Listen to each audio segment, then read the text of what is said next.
And సిరా prosperity foundation start చేసినప్పుడు ఉన్నటువంటి ముఖ్య లక్షణాలు ఏముండే, అసలు లక్ష్యాలు ఏముండే మ్యామ్? సిరా ప్రాస్పెరిటీ అనేది మా అమ్మ నాన్నగారి పేరుతో లక్ష్మి రామయ్య అనే వాళ్ళ పేరుతో సిరా అని ప్రారంభించాము. నా జీవితంలో ప్రాస్పెరిటీ కేవలం వాళ్ళ వల్లనే వచ్చింది. సో అందుకని సిరా ప్రాస్పెరిటీ ఫౌండేషన్ అనే సెటప్ చేసాం. దీని ముఖ్య ఉద్దేశం ఒకటే, అన్నదానం చేయాలి, కానీ మనం సంపాదించి మనం తింటే ఆ గౌరవం వేరు. అందుకని ఎడ్యుకేషన్ మెయిన్గా ఫోకస్ చేయాలని. అందులో కూడా ఇంతకుముందు కూడా మనం మాట్లాడుకున్నట్టు మన దేశంలో పెద్ద పెద్ద వాళ్ళు, ఎన్నో సాధించిన వాళ్ళు, అందరిలో కామన్ థింగ్ ఏంటంటే వీళ్ళందరూ మన గ్రామాల నుంచి వచ్చి గ్రామాలలో ఉండే స్కూల్స్లో ఉండి, వాళ్ళేమి బీ స్కూల్స్లో ఎడ్యుకేషన్ ఉన్న వాళ్ళు కాదు. సో వీళ్ళందరూ అక్కడి నుంచి వచ్చి మన దేశానికి ప్రైమ్ మినిస్టర్లు, ప్రెసిడెంట్లు అయ్యి మన దేశంలో పునాది కట్టి, స్వాతంత్రం వచ్చిన తర్వాత ప్రతి వాళ్ళు కూడా ఎన్నిటికో పునాది కట్టారు. అట్లాంటి వాళ్ళు బేసిక్ ఎడ్యుకేషన్ విలేజెస్ నుంచే వచ్చింది, అక్కడి నుంచే బిల్డ్ చేశారు. కాబట్టి ఇప్పుడు 10 లక్షలు 20 లక్షలు ఫీజు కట్టి ఇంటర్నేషనల్ క్యాంబ్రిడ్జ్ యూనివర్సిటీ అనో లేకపోతే ఇంకో యూనివర్సిటీ అనో వాళ్ళ అఫిలియేషన్తో వచ్చే చదువు కంటే మన సంస్కృతి, మన చదువుల్లో ఉండే విలువని మన గ్రామీణ స్కూల్స్లో నేర్పిస్తున్నారు. కానీ ఇప్పుడు the ask of the world is to be updated with technology. Otherwise మనం వెనకబడిపోతాం, we become obsolete in market. అందుకని ఇప్పుడున్న ఆర్టిఫిషియల్ ఇంటెలిజెన్స్ అని అంటారు, లేకపోతే ఇప్పుడున్న వర్చువల్ రియాలిటీ అని అంటారు, ఆ రకరకాలైన ఇమర్సివ్ టెక్నాలజీ అని అంటారు, వాటిలన్నిటి కూడా ఉపయోగించి చదువు రంగంలో చాలా మార్పులు, చాలా ఇన్నోవేషన్స్ వస్తున్నాయి. అండ్ మన దేశంలో చిన్న చిన్న పిల్లలు, మనం ప్రతిరోజు న్యూస్లో వింటాము, వీళ్ళు షార్క్ ట్యాంక్లో వచ్చారు, వాళ్ళు ఇక్కడ నాసాలో వెళ్ళిపోయారు అని. 10, 12, 15 ఏళ్ళ పిల్లలు అంత చేయగలరు అంటే వాళ్ళకి ఏదో ఒక క్యూరియాసిటీ, ఒక కౌతూహలం ఉండింది, దాన్ని వాళ్ళు డెవలప్ చేశారు, దాని గురించి వివరం చదువుకున్నారు. అది చదువుకొని డెవలప్ చేసి దీన్ని ఇలా కాదు ఇంకో విధంగా చేయొచ్చు అని వాళ్ళు ఇన్నోవేటివ్ మైండ్తో ఆలోచించారు. ఇది కేవలం అర్బన్ చిల్డ్రన్కే ఎందుకు రావాలి, ఎందుకు విలేజర్స్కి రాకూడదు అని విలేజ్ లెవెల్ పిల్లలు కూడా చేసినవి ఉన్నాయి మన దేశంలో ప్రత్యేకంగా. కానీ ఇది ఇలా కాకుండా స్టాండర్డైజ్ చేయాలి అంటే నేను ఎన్నుకున్నది rural community, under privilege community, village schools or government school. అలా వెళ్తే అక్కడ మనం లేటెస్ట్ టెక్నాలజీతో సిటీ స్టాండర్డ్ అయిన చదువుని మనం అక్కడ ఫెసిలిటేట్ చేయగలిగితే ఆ స్కూల్స్లో మా పిల్లలు చదివారు అని గొప్పగా అందరూ చెప్పుకోవాలి. అది మనం సాధించడానికి మనకు వీలైన సహాయంతో మనం తోడ్పడాలి అనే ఉద్దేశంతో విలేజెస్ని, రూరల్ కమ్యూనిటీని, అండర్ ప్రివిలేజ్ కమ్యూనిటీని, ముఖ్యంగా నాలాంటి వికలాంగులు చదువుకుంటే మన వైకల్యం కాదు, మనం ఆర్థిక స్వాతంత్రం అనేది మనకు రావాలి అంటే ముందు నాకై నేను రియలైజ్ అవ్వాలి దాని విలువ.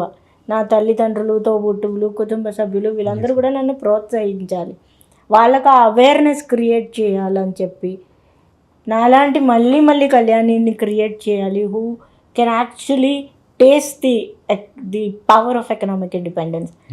అది సాధించాలి, వాళ్ళకు ఉద్యోగాలు ఇప్పించాలి, ఆపర్చునిటీస్ ఎక్కడ ఉన్నాయి అని చూపించాలి, ఆపర్చునిటీస్కి ఎలా వెళ్ళాలి, ఎలా సంపాదించుకోవాలి, తనకి తాను ఎలా ప్రిపేర్ చేసుకోవాలి, అది ఆపర్చునిటీ వచ్చి మనకు ఉద్యోగం వచ్చినా దాంట్లో మెళకువలు ఏంటి, దాన్ని మనం చాలా చోట్ల మోసపోతాం కదా. అలా కాకుండా మనకి చెప్పేవారు ఎవరు ఉన్నారు? మనము కింద పడి లేచాము కాబట్టి ఎదుటివాడు పడుతుంటే ఆపి జాగ్రత్త పడి వాళ్ళని కొంచెం ఒక చెయ్యి ఒక వేలో ఇచ్చి పైకి లాగితే వాళ్ళ లైఫ్ అంతా బాగుంటుంది, వాళ్ళ వల్ల ఇంకా నలుగురు బాగుంటారు. అది చేస్తే మనకు వచ్చిన నష్టం ఏం లేదు, మనకు వచ్చింది ఇంకా ఎక్కడ లేని సంతోషము, ప్రశాంతమైన నిద్ర వస్తుంది. అది చాలు మన జీవితానికి. మీరు ఈ సిరా ప్రాస్పెరిటీ ఫౌండేషన్ స్టార్ట్ చేసినాక మారుమూల ప్రాంతాలలోకి వెళ్ళి అక్కడ పిల్లలకి ప్లానిటోరియం సెటప్ లాంటిది చేసి వాళ్ళకి ఆ ఎక్స్పీరియన్స్ తీసుకొని వస్తున్నారని విన్నాను మ్యామ్. సో అసలు అది ఆ థాట్ మీకు ఎలా వచ్చింది, ఇప్పుడు ఎంతమంది పిల్లలకి మీరు అట్లా చూపించగలిగారు? సో నేను యాక్చువల్గా ఈ ఇలా ఒక సిస్టమ్ ఉంటుందనే నాకు తెలీదు. మన దేశంలో 2023-24 అప్పుడు G20 ఇనిషియేటివ్ జరుగుతున్నప్పుడు నేను చాలా కార్యక్రమాల్లో పార్టిసిపేట్ చేశాను. సో ఆ సందర్భంగా బెంగళూరులో ఒక సంస్థని నేను కలవడం జరిగింది. వాళ్ళు ఏం పని చేస్తారు, ఎలాంటి ప్రోడక్ట్స్ మ్యానుఫ్యాక్చర్ చేస్తారు అని విన్నప్పుడు వాళ్ళు ఇలాంటి మొబైల్ ప్లానిటోరియంస్ తయారు చేస్తారు అని విన్నాను అనమాట.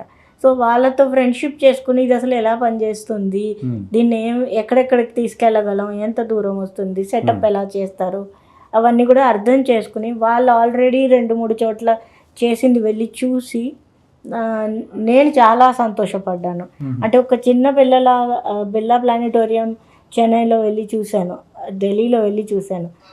అప్పుడున్న చైల్డిష్ కళ్యాణియే మళ్ళీ నాలో యాక్చువల్గా జంప్ చేసింది అనమాట.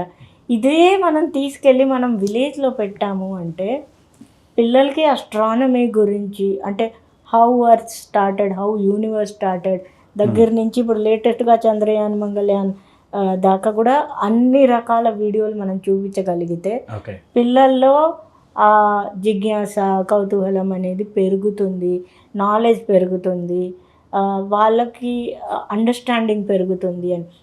పైగా ఈ షోస్ అన్నీ కూడా, ఈ వీడియోస్ అన్నీ కూడా ఇస్రో ద్వారా సర్టిఫై చేయించుకొని మరీ తీసుకొచ్చినవి.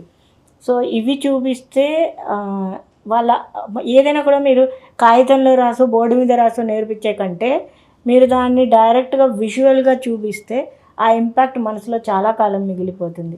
సో పిల్లలకి అట్లాంటి అవకాశం కుదిరించాలి. ముఖ్యంగా నేను వచ్చిన చోటు నా నేటివ్ ఏదో అక్కడి నుంచి స్టార్ట్ చేయాలి, ఇది పాన్ ఇండియా తీసుకెళ్ళాలి అనే ఒక ఉద్దేశంతో, ఒక సంకల్పంతో మొదలుపెట్టింది. ఇప్పుడు దాకా కొన్ని చోట్ల చేసాము, ఇంకా కొన్ని చోట్ల చేయాలి. ఇది భారీ ఎత్తున అందరి సహాయంతో, అందరు సహకారంతో, ఆర్థిక సహకారంతో, శ్రమదానంతో ముందుకు తీసుకెళ్ళాలి అనే నా ఉద్దేశం.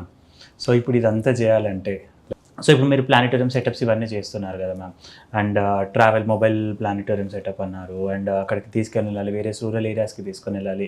సో ఇక్కడికి వెళ్ళినప్పుడు చాలా వనరులు అవసరం పడుతుంటాయి, ఇన్ టర్మ్స్ ఫినాన్షియల్గా కానివ్వండి, వాలంటీర్ సపోర్ట్ అనేది అవసరం పడుతుంటాయి. సో ఇట్లాంటివన్నిటిని మీరు ఎలా సమకూరుస్తుంటారు మ్యామ్? ప్రస్తుతం నాకు తెలిసిన వాళ్ళందరూ కలిపి మేము ఈ సంకల్పం చేసి ఇది ప్రారంభించాం. కానీ ఇక్కడ హైదరాబాద్లో కానీ లేకపోతే బయట మిగతా ఊర్లలో కానీ మనం ఈ గ్రామీణ ప్రాంతాలకి వెళ్ళి వీళ్ళందరికీ మూలన టిల్ ద లాస్ట్ మైల్ వెళ్ళి అందరికీ చూపిద్దాము అనే ఉద్దేశంతో నేను చేసే విజ్ఞప్తి ఏంటంటే, కార్పొరేట్లు కూడా కేవలం మనం ఉండే చుట్టుపక్కల ఇంత ఏరియాస్లోనే కాకుండా ఒక మంచి ఉద్దేశంతో మాకు కలిపి ముందుకు వచ్చి both financial and volunteer support చేయండి. దానివల్ల మనం అందరి పిల్లల ఫేస్లో ఆ హ్యాపీనెస్ చూడగలము.